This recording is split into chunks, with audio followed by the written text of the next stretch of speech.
rapat, terus jenuh pastinya juga. Tapi dan saya mencalonkan, alhamdulillahnya saya tidak terpilih. Halo semuanya, selamat datang di Madira TV.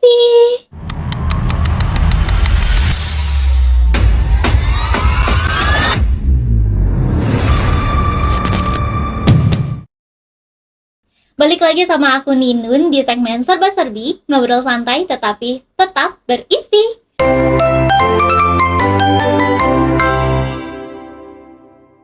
Oke. Di episode kali ini kita bakal ngebahas suatu topik yang biasanya jadi pembahasan di seputaran mahasiswa. Dimana pembahasan ini tuh bakalan buat mereka itu mikir kayak ribuan kali atau bahkan bisa langsung masuk nih. Masuk kemana sih sebenarnya? Kayak masuk ke organisasi tentunya teman-teman. Tentang organisasi di sini aku udah ada teman aku yang bakalan temenin kita juga nih buat ngobrol-ngobrol santai. Yang mana teman aku juga ini udah ikutan organisasi yang mana dia juga aktif ya. Boleh dikenalin dulu ke teman-teman semuanya. Halo, perkenalkan nama saya Hiban Muhammad Subandi atau yang biasa diseringi panggil Abai. Mungkin saya dari angkatan 2024, kelulusan 2024. Dan saya mengikuti organisasi mungkin di luar kampus. Di luar kampus yaitu namanya Perhimpunan Mahasiswa Bandung. Mengenai organisasi ya, katakan bener gak sih kalau misalkan banyak nih yang bilang kayak organisasi itu capek nih ya, terus kayak isinya tuh cuman rapat doang gitu, terus sama datang duduk pulang udah kayak gitu aja. Nah bener gak sih kalau misalkan organisasi itu seputarannya tuh cuman untuk rapat doang gitu? Mungkin kalau bisa dibilang kayak rapat doang tuh mungkin bisa dibilang iya atau enggak. Karena organisasi itu kalau kita udah masuk ke dalam, nggak termasuk nggak tertuju ke organisasi aja. Kayak komunitas atau kayak perkumpulan-perkumpulan lain, kalau kita masuknya secara terpaksa itu pasti kita udah masuk terus ngikutin kegiatan yang itu aja, kayak rapat terus jenuh pastinya juga. Tapi kalau kita masuk dengan sukarela kayak wah ini pasti kita udah tahu kayak oh ini pasti bakal rapat-rapat gini. Tapi kalau kita ngambil secara positifnya kayak wah rapat kayak gini tuh menguntungkan juga, kayak nambah ilmu juga, nambah public speaking juga, nambah juga buat cara kepemimpinan orang itu seperti apa, cara nge-treat orang buat ke kita itu seperti apa. Bahkan kalau misalkan di PMB itu mungkin eksternal kampus, di luar ya, di luar. Jadi setiap kampus itu ada. Jadi kita nggak ngomongin kayak misalkan pemikiran dari kampus ini sih gimana sih, kayak jurusannya ini kayak gimana sih kalau di kampus ini. Jadi lebih terbuka lah, lebih luas gitu pemikirannya. Jadi kita juga saling kenal juga. Iya, saling kenal juga. Iya benar-benar. Nah untuk ini ya, menurut kakak tadi kan berarti kakak itu tim yang suka rela gitu ya, masuknya karena keinginan karena juga. Passion ya. Nah kalau misalkan nih, kalau ternyata yang terpaksa itu lebih baik mendingan udah terlanjur gitu ya masuk, lebih baik atau kakak mendingan langsung keluar kah, atau misalkan tetap ngikutin atau kayak gimana nih? Mungkin kalau misalkan yang kayak terpaksa gitu mungkin kelihatan dari kinerja kerjanya selama di organisasi tersebut, kayak misalkan jarang hadir atau mungkin tugas-tugas yang nggak dikerjain, mungkin kelihatan dari dia cara meresponnya gimana. Mungkin kalau misalkan langsung keluar itu diobrolin dulu si ketuanya, pasti ketua sama anggota lain juga ngerasa kalau kinerja dia tuh kurang. Kenapa, kayak misalkan kamu kenapa kinerjanya kurang, kalau ada masalah bisa diobrolin, atau misalkan kekurangan dari kita tuh apa, kalau misalkan ya kayak gitulah. Lebih terbuka sih sebenarnya biar bisa enak untuk kedepannya seperti apa gitu. Jadi intinya itu lebih terbuka aja ke teman-teman yang lain gitu. Berarti step awal kalau misalkan nemuin orang yang kayak gitu berarti kita musyawarahkan musyawarahkan dulu ya, buat ngambil keputusannya baiknya kayak gimana. Oke, aku pingin tahu nih sebenarnya kayak tadi organisasi yang kakak ikutin tuh seputarannya itu tentang apa sih gitu? PMB gitu ya. Iya. Perhimpunan Mahasiswa Bandung itu bisa disebut organisasi eksternal di luar kampus. Jadi kampus-kampus. Jadi orang-orang yang di luar Pulau Jawa tapi kuliahnya di Bandung itu bisa masuk ke kita. Jadi nggak batasannya tuh bukan dari saya orang ini nih kayaknya nggak bisa masuk nih, domisili saya di sini, enggak. Kalau dia kuliah di Bandung dia bisa masuk jadi keluarga kita gitu. Untuk Perhimpunan Mahasiswa Bandung sendiri itu memiliki 3 asas sebenarnya, yaitu kemahasiswaan, kemasyarakatan, dan kenasionalan. Maksud dari kemahasiswaan itu identitas dari Perhimpunan Mahasiswa Bandung itu. Jadi mahasiswa yang aktif untuk masuk ke organisasi tersebut, dan kita sebut itu sebagai kemahasiswaan di 3 asas tersebut. Lalu kemasyarakatan, banyak juga program kerja yang udah dilakukan oleh Perhimpunan Mahasiswa Bandung, seperti yang baru-baru kemarin penggalangan dana untuk Sumatera. Ya, di Saparua alhamdulillah banyak partisipasi juga, banyak dari senior-senior juga yang menyumbang. Lalu ada kenasionalan itu kita sering melakukan diskusi-diskusi ringan bersama anggota DPR, mungkin seperti sidang-sidang atau rapat-rapat yang mungkin melibatkan tokoh penting yang ada di Bandung. Alhamdulillahnya kita sering untuk berdiskusi, berbicara tentang entah itu ke mahasiswanya atau ke kenasionalannya. Berarti ini mencangkup nasional. Ya, mencangkup nasional. Gede banget berarti ya. Yang ikutannya juga se-Bandung ya. berarti ya. Se-Bandung, alhamdulillah. Nah, menurut kakak nih, karena kakak kan masuk organisasi nih, organisasi itu terkenal kadang kayak citranya itu di masyarakat itu seperti apa ya? Nah, seberapa penting sih citranya itu? Oke, untuk organisasi ya mungkin tergantung si organisasi itu bergerak di bidang apa dulu. Mungkin kalau di bidang yang untuk kemasyarakatannya itu kayak misal banyak organisasi sekarang kayak seperti ormas yang kayak gitu lah, kayak menyalahgunakan nama organisasi untuk kepentingannya diri sendiri. Kayak mungkin saya yang megang daerah ini nih, saya mau ini nih, daerah ini punya saya, mungkin kebanyakan seperti itu. Tapi enggak sih, kayak kalau misalkan organisasi itu lebih ke mencangkup kayak kalian mau ngapain di organisasi ini, kalian mau dibawa kemana organisasi ini, kalian mau buat organisasi ini seperti apa, lebih kayak gitu. Kayak karena kalian mau, tujuan kalian mau masuk organisasi ini buat apa? Apakah hanya numpang nama doang, atau mungkin oh bagus nih organisasinya besar, kayak saya bisa pakai nama ini buat kesini.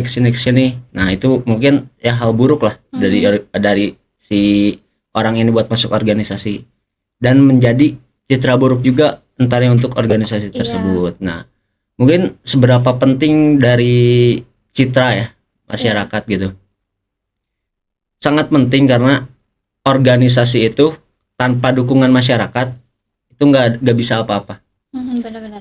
Ya kayak kita ngebangun kayak misal kemarin penggalangan dana, terus organisasinya nggak ada, si masyarakat nggak ada trust gitu, nggak ada percaya ke kita, organisasi kita, mungkin bakal gagal gitu penggalangan dana tersebut gitu, acara tersebut bakal gagal karena tidak ada trust, tidak ada hal yang positif yang dilakukan oleh organisasi tersebut kepada masyarakat seperti itu. Benar. Jadi sangat penting lah untuk membangun kepercayaan gitu sekitar kita. Pertama berarti soal kepercayaan masyarakatnya juga ya, biar kayak pandangan organisasi di kalangan masyarakat itu atau citra organisasi itu lebih positif. Iya, lebih gitu positif. Ya.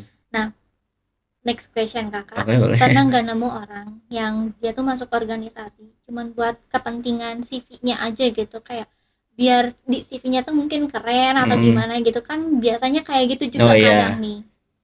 Oh mungkin kalau misalkan kayak gitu, pertama-tama mari kita panjat, bukan.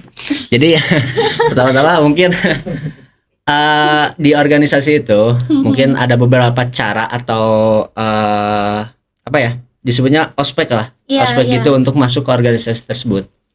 Kita lakuin kayak misalkan kalau misalkan si orang itu buat CV atau kepentingannya diri sendiri, dia pasti gak akan nyiapin untuk visi misi dia untuk masuk organisasi, keseriusan dia dalam mengikuti berbagai acara di organisasi tersebut. Dan itu balik lagi ke yang awal, kayak misalkan gimana caranya dia kerja. Nah baru kita tanya-tanya dulu gitu, kayak misalkan eh apa ya? Kamu masuk sini karena apa? Atau kamu masuk sini dorongannya siapa sih? Iya, Kamu benar. masuk sini karena ada orang dalam atau siapa nih? Nah, kebanyakan yang kayak gitu patut ditanyakan sih untuk sekarang karena kebanyakan ajakan sih sekarang tuh Iya. untuk Gen Z sekarang tuh, ayo masuk ke sini, ayo kita join, ntar kamu sama aku atau gitu-gitu, tanpa mementingkan apa tujuan dari organisasi tersebut gitu. Jadi oh ya udahlah ada ini, oh ya udahlah ada ini. Jadi kebanyakan yang sekarang tuh mungkin nggak disebut numpang nama, tapi karena ada orang tersebut di dalam itu, jadi ya udahlah masuk aja gitu. Jadi kalau misalkan dia dikasih tugas gitu-gitu karena oh ya udahlah udah aku nggak mau maluin teman aku yang udah masukin, oh ya udah, jadi kayak keterpaksaan gitu, gak suka relawan gitu. Iya. Jadi gitu, jadi buat mungkin ditindaklanjuti sesuai SOP yang ada di organisasi tersebut gitu. Berarti yang orang-orang kayak gitu biasanya menghalangi tujuan Ya organisasinya. benar, kayak misalkan kita ngadain acara nih, terus orang itu dikasih job desk, dan kalau misalkan orang kayak gitu kan oh ya udahlah nanti aja, entar jadi kan ngehambat ke divisi-divisi lain untuk melanjutkan job desknya gitu. Jadi ya sangat menghambat sih kayak gitu. Iya. benar. Ya, kalau misalkan nih si yang tadi kakak Iya. bilang nih ya tentang sukarelawan, aku tuh tadi kepikiran juga nih alasan kakak sebenarnya ikutan organisasi selain sukarelawan itu karena apa gitu? Mungkin saya ikutan organisasi mungkin dari 2000 berapa ya? 18 17 kan SMP itu masih Covid gitu. Di situ tuh kayak sebelum Covid tuh dari SMP tuh ikut OSIS dulu. OSIS ya. Sering sosialisasi sama yang lain, ngumpul-ngumpul, dan di situ Covid SMA nggak ikutan apa-apa. Hanya ikutan paskibra juga. Nah, di situ ada rasa buat si OSIS ini tuh masih kurang gitu. Di OSIS SMA tuh kayak udahlah udah pernah ngerasain, masih pingin kayak misal ngelihat kayak bagi-bagi takjil yang kayak gitu-gitu.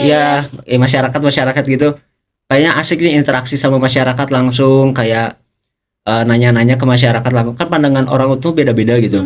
Masyarakat yang hanya kita seangkatan sama masyarakat luar itu pasti beda banget.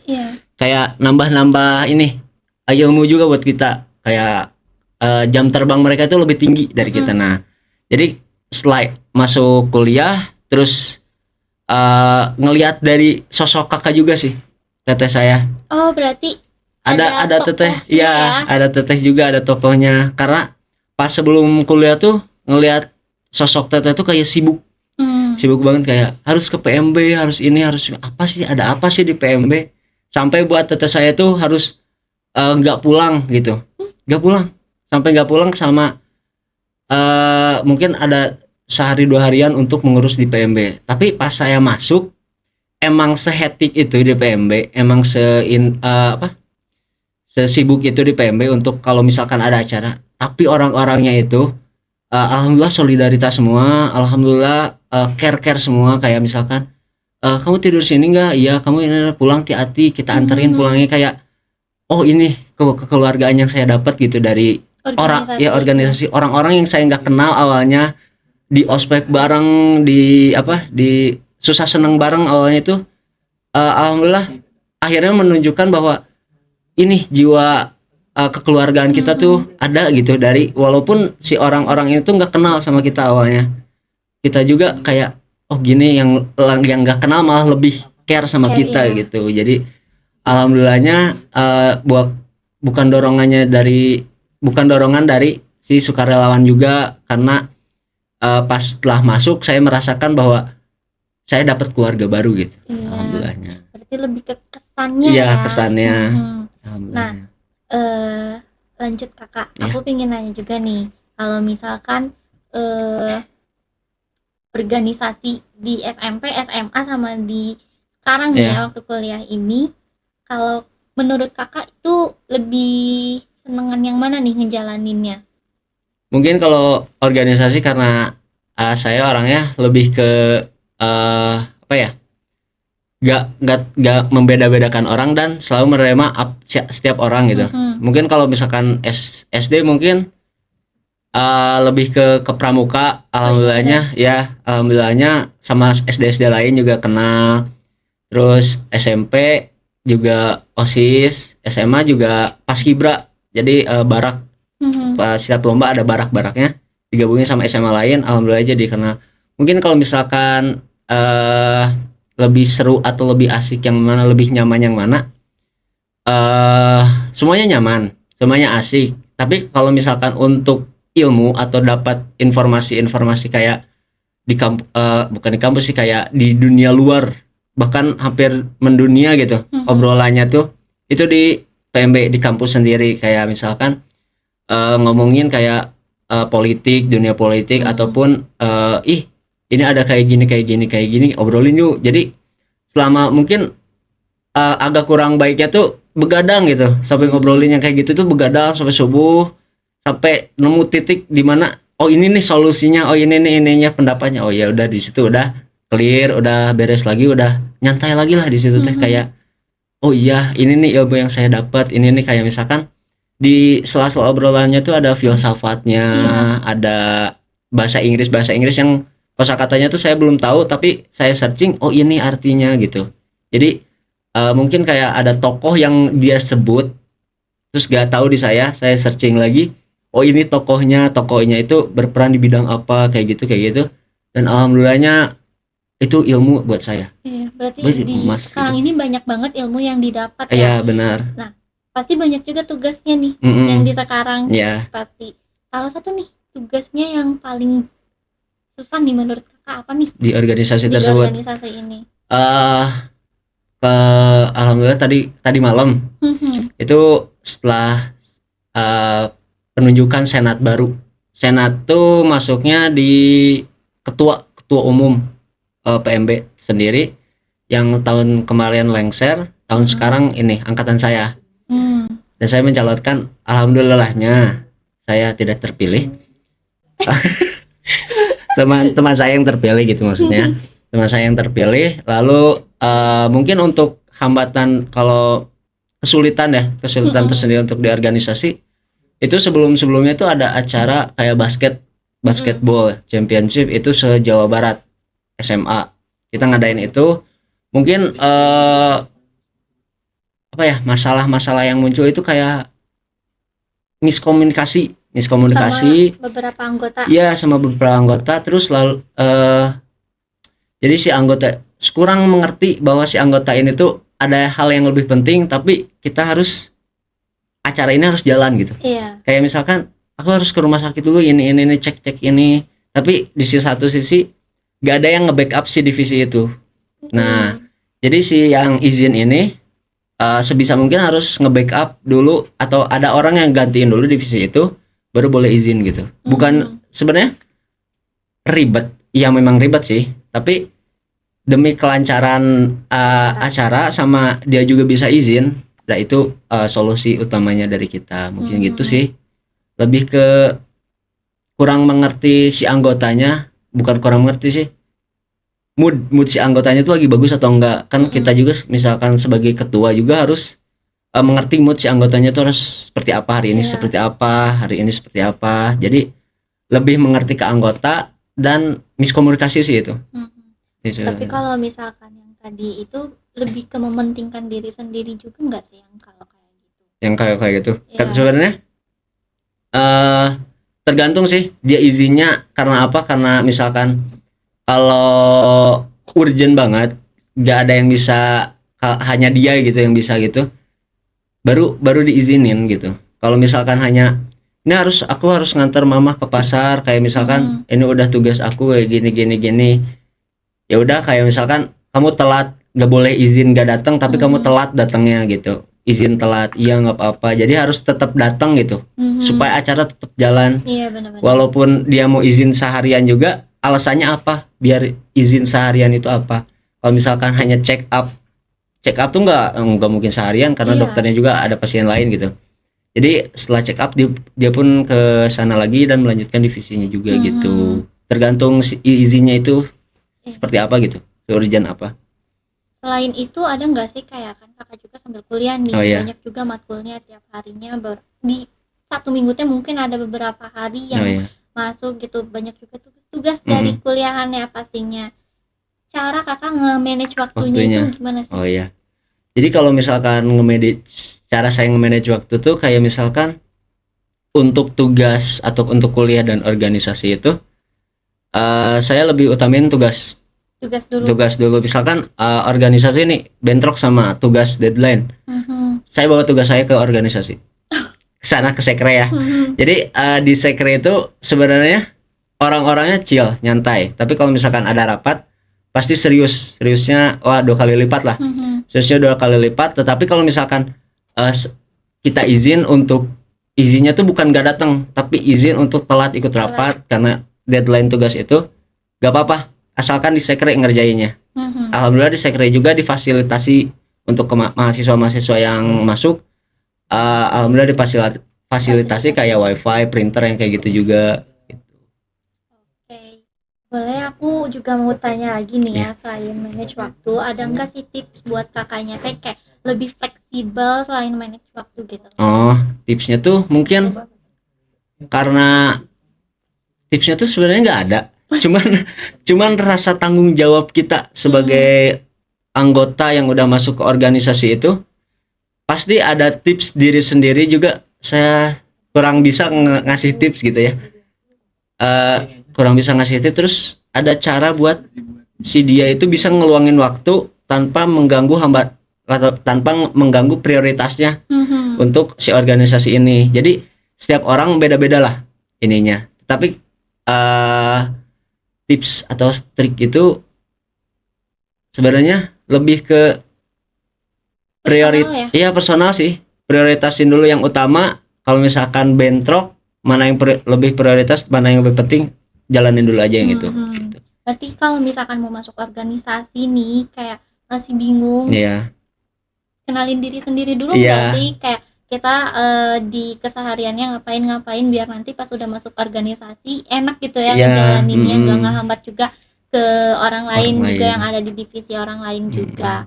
Nah, berarti itu kalau misalkan udah mengenal diri, ada proses kayak proses untuk mencapai suatu kepemimpinan nggak sih di mindset-nya itu? Untuk mengenal diri kita, pemimpinan. Mungkin kalau misalkan itu juga masuknya ke beda-beda setiap orang. Kayak misalkan ada yang mau masuk organisasi itu seperti saya mau nyari senangnya aja nih, saya mau nyari ininya, tapi saya tidak lalai dengan tugas-tugas saya yang diberikan.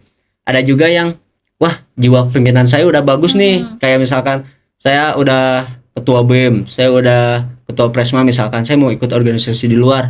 Saya ingin menuangkan pikiran-pikiran saya atau asumsi-asumsi saya kepada organisasi tersebut. Nah, ada juga yang kayak misalkan yang kayak tadi ajakan, udahlah ikut aja, ada teman juga.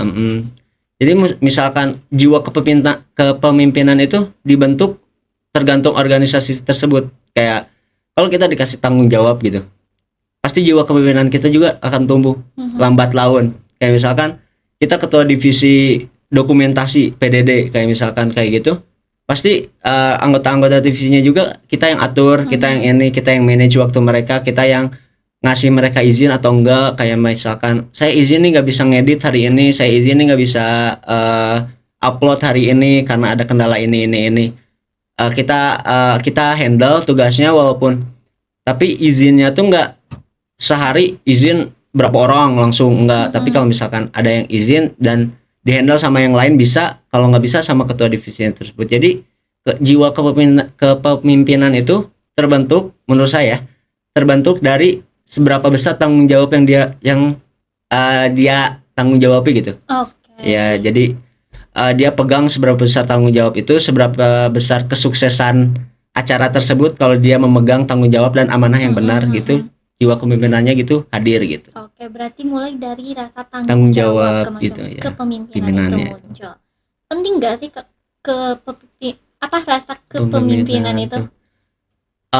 Menurut saya penting banget untuk di organisasi itu, karena banyak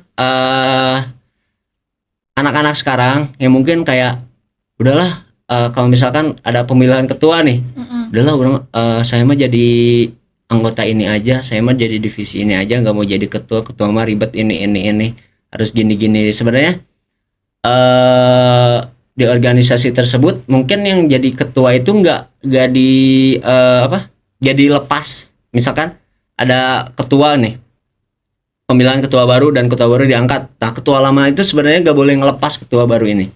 Jadi harus membimbing si ketua baru ini sama si angkatan yang baru ini untuk gimana sih cara kepemimpinan ketua sebelumnya, atau bisa dirombak atau bisa digabung dengan kepemimpinan sekarang. Kayak misalkan kepemimpinan dulu kayak misalkan belum ada digital gadget atau apa, dirombak lagi pemikiran pemimpin lama dan pemimpin baru disatuin. Jadi memunculkan ide baru dan inovasi baru. Jadi si jiwa kepemimpinan itu kayak gini nih, memimpin atau bertanggung jawab secara besar di dalam sebuah organisasi, menaungi atau membimbing anggota-anggota kita supaya bisa dan mewujudkan tujuan apa yang ada di organisasi tersebut. Iya, gitu. Aku setuju sih kalau misalkan itu. Nih ngomong-ngomong tentang digital ya, kayak organisasi masih relevan gak sih di era digital ini sekarang ini? Mungkin kalau misalkan di era digital ini ya forum diskusi itu lebih terbuka, lebih lebar gitu. Ada yang bisa searching YouTube mungkin atau searching Google, tapi cara kita untuk nge-treat atau merasakan feel orang lain ketika bercerita walaupun si orang itu nggak kenal sebelumnya sama kita itu nggak ada kalau misalkan di era digital ini. Kayak misalkan forum diskusi bersama Rocky Gerung atau siapa, perhimpunan mahasiswa Bandung ngadain itu. Yang datang itu cuma beberapa orang, yang kadang banyak yang mikir anak-anak sekarang di YouTube juga tampil nih, udah di YouTube aja, ngapain kesana panas-panas ngabisin bensin gitu. Tapi feel yang kita dapat, terus pemahaman kita tentang materi itu pasti dapat gitu, karena kita tatapan langsung kayak gini. Kayak misalkan soal ada pertanyaan nggak, misalkan kalau di era digital kan susah gitu buat nanya gitu, aduh ini saya nggak ngerti nih materi tentang ini yang tadi dijelasin, terus pertanyaannya kita harus gimana gitu nanyanya, apakah di komen atau apa gimana, kan susah gitu. Tapi kalau misalkan kita datang gitu, nanyanya tuh langsung, dan walaupun nanyanya tuh kurang dipahami tapi alhamdulillahnya si pemateri itu bisa gitu untuk gini, dia mau nanya kayak gini nih, dia mau nanya. Jadi mungkin kalau misalkan organisasi di era digital itu lebih ke peminatnya sih kurang, cuman gimana sih organisasi itu buat nambah anggota, nambah minat yang di era digital sekarang ini, buat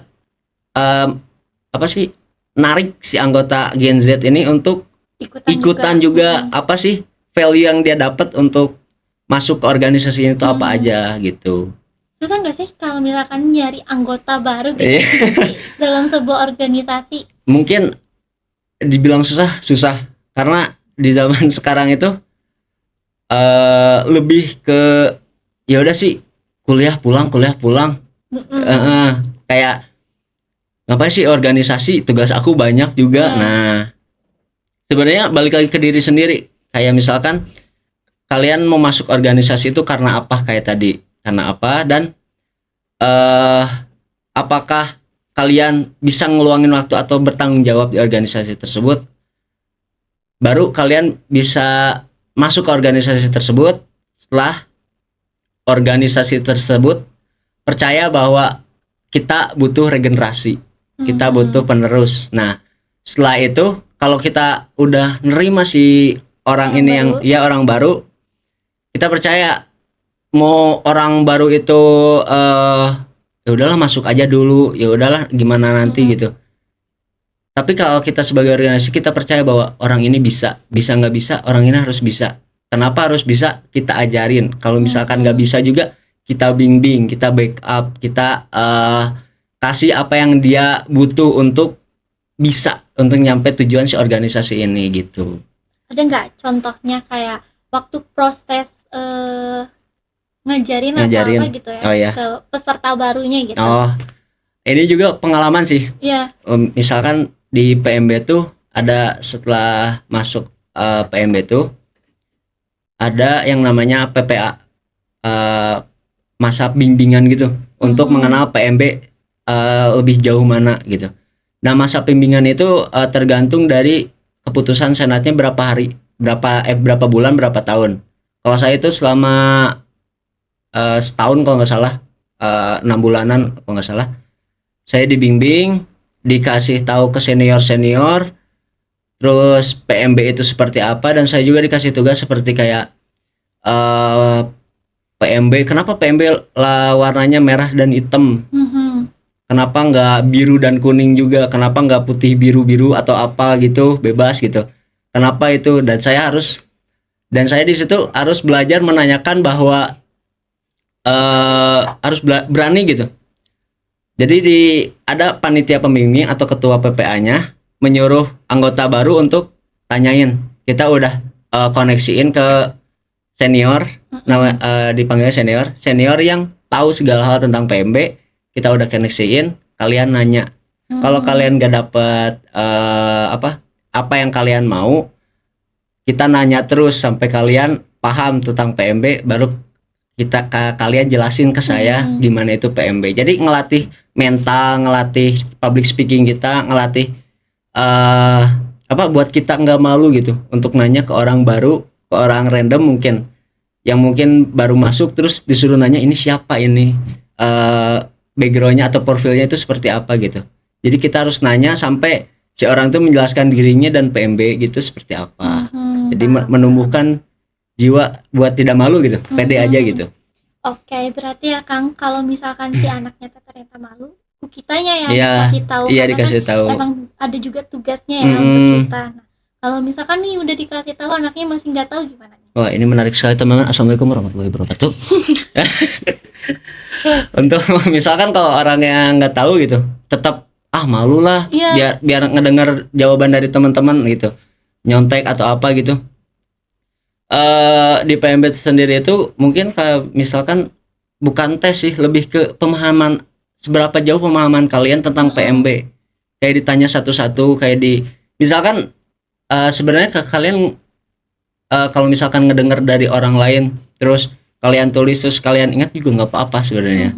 Jadi nggak nanya langsung, mungkin alhamdulillah lambat laun yang di angkatan saya mungkin introvert atau apa jadi ekstrovert, jadi lebih banyak nanya karena kepercayaan dia kepada teman-teman dan dia juga merasa kebuka gitu di PMB tersebut. Jadi untuk saya pribadi, untuk yang pemalu itu mungkin lambat laun juga pasti akan terbuka sendirinya, akan secara tidak langsung mungkin kayak aku mau cerita ini nih, kok tiba-tiba gitu cerita kayak gini. Nah, alhamdulillah langsung terbuka gitu si orang tersebut gitu.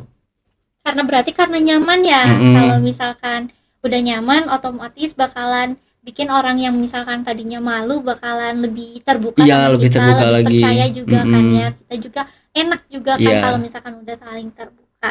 Nah, kalau misalkan nih ada beberapa perubahan kan kalau misalkan udah masuk organisasi, pasti kan terasa nggak sih di diri kakak kayak apakah kitanya makin down ataukah makin ini? Gini. Sama aku pingin pingin kakak juga ngasih tahu nih ke teman-teman yang misalkan mau ikut organisasi tapi masih malu-malu, kayak apa sih kesan dan pesannya gitu buat mereka. Mungkin kalau misalkan perubahan dari diri sendiri dulu ya. Saya awalnya masuk kuliah itu gak berani untuk maju ke depan. Untuk ya kayak sekedar hanya, bahkan presentasi pun tremor, masih AE juga, masih belum berani maju buat perwakilan satu kelompok ke depan gitu, masih belum berani. Dan tapi di organisasi itu diwajibkan atau diharuskan untuk setiap orang ya memegang, mungkin ada istilah laporan pertanggungjawaban. Setelah acara atau ada beberapa acara ada laporan pertanggungjawaban. Mungkin setiap divisi maju ke depan untuk membacakan laporan pertanggungjawaban itu, dan kita dilatih. Dan di organisasi saya itu udah banyak acara dan udah alhamdulillah udah ngelatih si orang ini kalau misalkan ke depan itu masih malu, masih nunduk gitu, gak bisa banget gitu. Alhamdulillah si orang itu pun udah nggak, tanpa sekarang udah gak bisa, bukan nggak bisa, udah tanpa melihat teks untuk membaca atau apa ya, menyampaikan laporannya dia, tersenyum, eye contact-nya kemana-mana gitu. Jadi berinteraksi sebenarnya untuk si orang yang depan sama audiens itu. Jadi perubahan dalam diri saya itu, saya jadi lebih berani, saya lebih jadi memberikan, berani apa ya, mengkritik atau menanyakan, bukan mengkritik sih, menanyakan kenapa sih kamu kayak gini, kenapa sih kamu, kalau sebelumnya tuh kayak ya udahlah dia orangnya kayak gini, ya udahlah, ya udahlah kita berteman aja, ya udah kayak gini aja, gak mau nanya-nanya gitu. Tapi sekarang lebih ke kepoan sih orangnya, karena kalau kita ingin tahu diri sendiri tuh, saya ngedengar dari dosen saya tuh, ingin tahu diri sendiri itu, kita harus nanya ke diri kita, kita harus nanya ke diri kita kenapa diri kita kayak gini, kenapa kita hidupnya kayak gini sih, sampai kenapa terus sampai gak ada akhir. Ada bukunya apa ya, lupa, saya juga lupa bukunya itu. Terus alhamdulillahnya sekarang terasa gitu perubahannya. Mungkin kalau untuk teman-teman, rekan-rekan yang untuk masuk organisasi gitu, pesan dari saya, kalian siapin diri dulu kalian, karena masuk organisasi itu bukan hanya untuk senang-senang, have fun, apalagi organisasi eksternal gitu ya, kayak misalkan berinteraksi langsung dengan masyarakat gitu. Jadi energi kalian, mood kalian kekuras abis, sama kalian harus, mood kalian lagi sedih, tapi di acara itu kita harus seneng, harus happy gitu.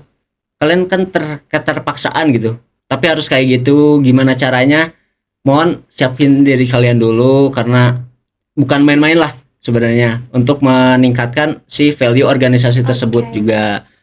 Untuk ya teman-teman juga, untuk belajar juga masuk organisasi, untuk ya public speaking kayak gini. Sebenarnya saya nggak bisa kayak gini juga, tapi ya alhamdulillah dilatih. Alhamdulillahnya juga banyak teman-teman yang dukung dan support juga. Banyak, anggap aja organisasi itu di pikiran saya ya, saya selama organisasi, di pikiran saya organisasi itu bukan organisasi tapi keluarga saya. Jadi setiap anak atau mungkin setiap anggota itu memiliki tanggung jawab, entah itu belum dikasih job desk atau sudah dikasih job desk, itu setiap orang memiliki tanggung jawab, entah itu diri sendiri atau kehidupan yang akan datang. Itu tanggung jawab diri kita. Kita belajar dari diri kita sendiri, jiwa kepemimpinan kita bisa kita tumbuhkan dari sikap kita, perilaku kita, dan tanggung jawab juga.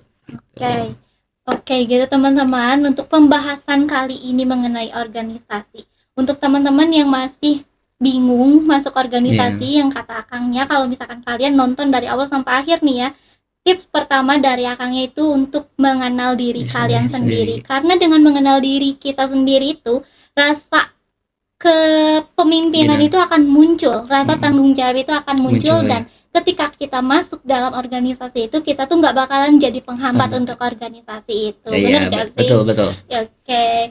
Untuk episode kali ini mungkin cukup sampai sekian. Akang terima kasih banyak udah datang ke podcast Martira TV, dan teman-teman juga terima kasih yang udah nonton sampai tamat. Dan kalau misalkan kalian suka videonya, jangan lupa untuk subscribe and like, dan juga komen-komen di bawah, share juga ke teman-teman kalian. Dadah.